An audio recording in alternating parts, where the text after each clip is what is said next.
Hey everyone, welcome back to the Your Money Your Life pod. We are episode 282 of the podcast. Make sure you do me a favor, wherever you're listening, you'd like, subscribe, five-star rate, and review this podcast. We do this every week, so we want to make sure you get this information every week as well. Adjusting my microphone, making sure that we are on it today. There's a lot to talk about today. There's a lot to talk about this week that we have to get into. Before we get into it, of course, make sure you like, subscribe, five-star rate, and review. The first thing that we do want to touch on is our market update and giving a precise update on exactly what's going on when it comes to the market. So let's jump into that right now and talk a little bit about what's been going on the past week. What are some of the movers, shakers in the markets, and just overall what's pushing the movement, which is probably the big thing that most people care about in the sense of what's making the market do what it's doing. So let's look at the last week, 5 days, up a percent and a half. That's again a solid percent and a half based on a lot of different things that's been going on in the market. So to see that gain when there is a trade war, Middle East escalation, there's AI competition overseas, a lot of different things, but none of that has really deterred the market from recovering from that late April, early May correction. And we have seen the market kind of take that steady push forward. Year to date, we're up 3%. Again, we said that we would recover from late April, from mid April, early May, we'd recover. And we are now in the period where we're up 3% on the market. So that's one of the bigger things, is the kind of the bigger things of 2025. The S&P now is just almost less, it's less than a percent away from closing at a new record. This is rebounding from a near 20% sell off in April. The tech focused Nasdaq is already one step ahead. It's hitting the already hit an all-time high on Tuesday. The latest leg higher came as investors bet on a ceasefire in the Middle East that could prevent a major disruption to global oil supply.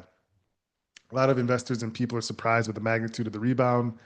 You're factoring in geopolitical backdrop and ongoing conflicts and all this uncertainty, but it still isn't again affecting the market, which on the cusp of a new record for the S&P 500, and the Nasdaq already hit all-time highs Tuesday. So we're again, that's pretty much saying we were said to stay invested, stay in the market, add cash, be smart, and if you were doing those things, you'd be pretty happy right now. If you didn't listen, which I don't think there was a lot of people that didn't listen this time around, maybe in the early days, people didn't understand the concept of investing for the long term, investing when people are fearful. And so you're now seeing that change with people having a better understanding of the market and understanding that these things will always rebound, which they did. So the worry has been crumbling a little bit over the past 4 months. There's tariff talk that has been, backed off a little bit, but there's going to be more trade deals. There's going to be more things that happen. There's going to be more reduction in corporate and consumer and investor anxiety over the term. So we're not like clear out of the woods and it's all rainbows and sunshines for the rest of life. No, there will be more volatility. When we don't know yet. There's been another reason for the resilience of the economy, which is the unemployment rate. That's remained at 4.2%. And so that's actually stayed pretty nice. The Federal Reserve does expect to make two rate reductions later this year. And according to a closely watched dot plot, Fed Jerome Powell said that he expects policymakers to stay on hold until they have a better handle on the impact tariffs will have on prices. AI is also part of the story. NVIDIA continues to grow at a rapid clip. It's now the most valued company in the world.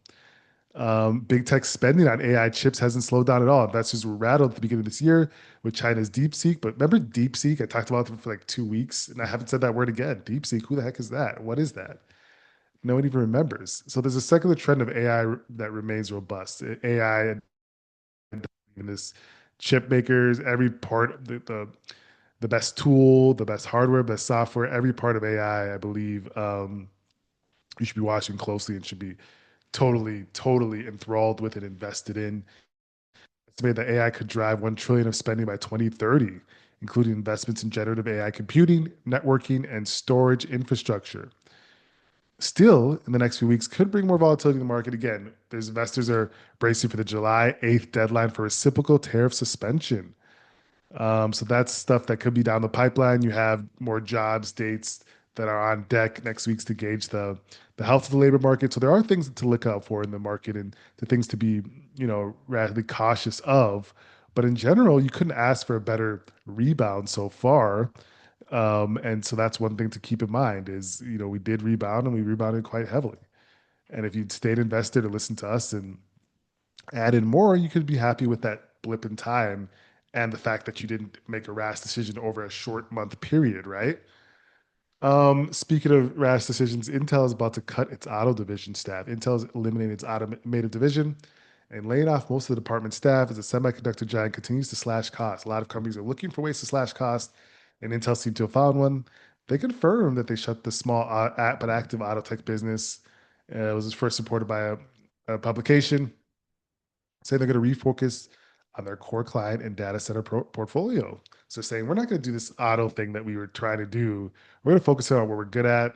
We're going to focus in on semiconductors. We're going to focus in on AI, and we're going to keep our focus away from those other areas. So it makes sense to me. I mean, look at companies are going to find any reason to be cost conscious in this environment because they still don't have the proper guidance and understanding on what's going to happen with trade. So that's a big, big thing that companies will look for as a way to give themselves a buffer during this time. And I think Intel found one way.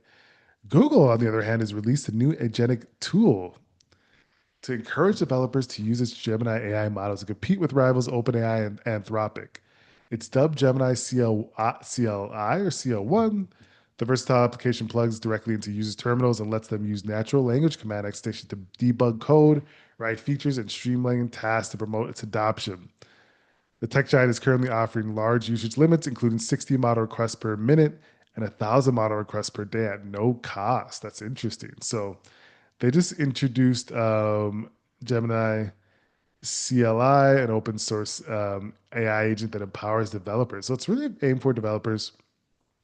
It's a local utility that can be directly accessed from the terminal, and it's really actually quite interesting. So they're going to build allow developers to debug, write features, and streamline tasks. I'm not a developer, so I don't find this as much interesting for my use case, but I do think it's interesting overall for people and for Google to put an agent out there and see how it's receptive and received by the market and what demand is for this agent. So that's really impressive, and we'll keep our eye on it. We are just talking about jobs. Jobless claims did hit a 3-year high. So recurrent applications for unemployment benefits hit their highest level in almost 4 years, an indication that Americans are out of work for longer term. For the week that ended June 14th, about 1.97 million people filed continuing claims. This was revealed by the Labor Department on Thursday, and it's the highest number since November of 2021. This is the first time claims have dropped, though, to 236,000 for the week ended June 21st, reflecting relatively low levels of layoffs. So, um, the Fed is really trying to understand if we could cut rates further, if the labor market's strong enough to cut rates. um, Continuous jobless claims continues to move higher. Let's look at the chart. So this is people that continue to apply for the jobless benefits, and it is moving higher. And so that does tell us that we do have more people out of work and for longer, and that's not great. But again, unemployment is still at a relatively low amount. So it's just that the people who don't have a job are having a hard time finding one, and it's taking longer than potentially expected for them to do so, which isn't good. So that's why people are saying if you have a job right now, keep it because it's really, really tough to find it for people that are searching right now. And so this jobless claims chart is an eye opener. But again, we have to keep watching because the Fed is watching what the labor market's doing to see if we can cut rates, especially if they're watching the labor market and inflation. So that's going to be a key for us to keep our eyes on that to see what movement or what indications we get from that metric. Meanwhile, Meta AI is open for business. They're hiring people. They're purchasing and poaching to put the two words together. They're purchasing and poaching OpenAI researchers. Meta has poached 3 OpenAI researchers as CEO Mark Zuckerberg tries to dig the company out of an AI crisis. He plans to spend up to 65 billion beefing up Meta's AI efforts this year. The tech giant has in recent days rolled out AI-powered summaries for WhatsApp, plus scored a legal victory against a group of authors who claim it broke copyright by using their books to train its AI. So Meta is poaching some different talents from different places. I heard they're offering crazy signing bonus, like 100 million signing bonus to researchers to spur on their super intelligent efforts. This is people familiar with the matter, and they're trying to get these people to leave OpenAI, which again, OpenAI is obviously famous for their tool ChatGPT, but it's an AI firm that is kind of winning a little bit here in this race so far. I mean, you could say Gemini is also there and other firms, and but they're there, and AI Meta is trying to get that talent, get that brain power over to their side. And so they're offering crazy packages of sums. We're talking Luka Doncic, 100 million packages just to sign.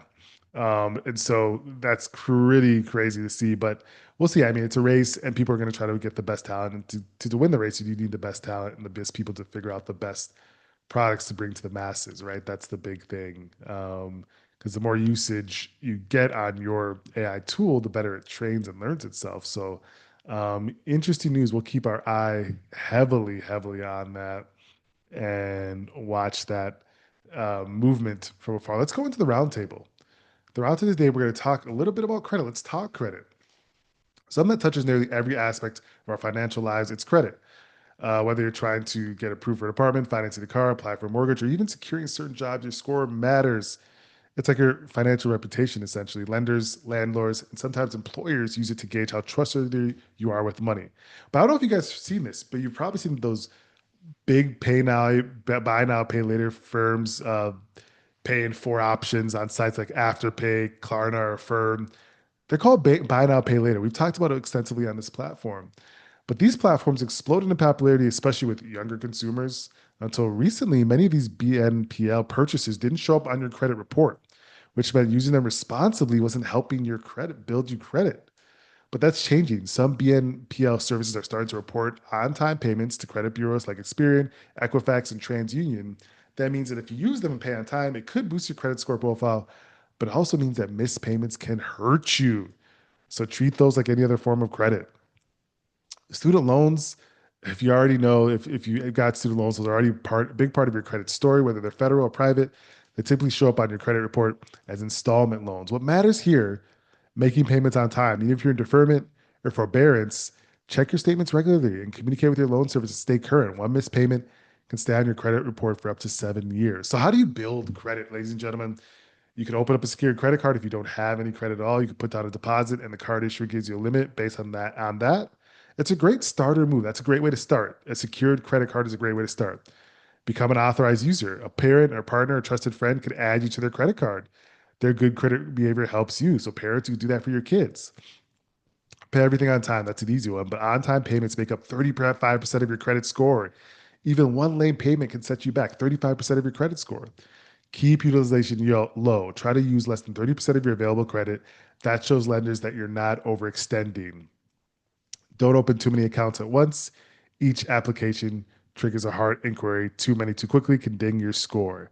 So, I mean, it can be confusing, can be scary. Credit can be that, but it's not a trap when you understand how it works. Take those small, consistent steps to build a strong credit foundation, and the future you will thank you, folks. It certainly, certainly will. Folks, this is the Your Money, Your Life podcast today. Make sure you like, subscribe, 5-star rate, review, and share this with family and friends. We will talk next week.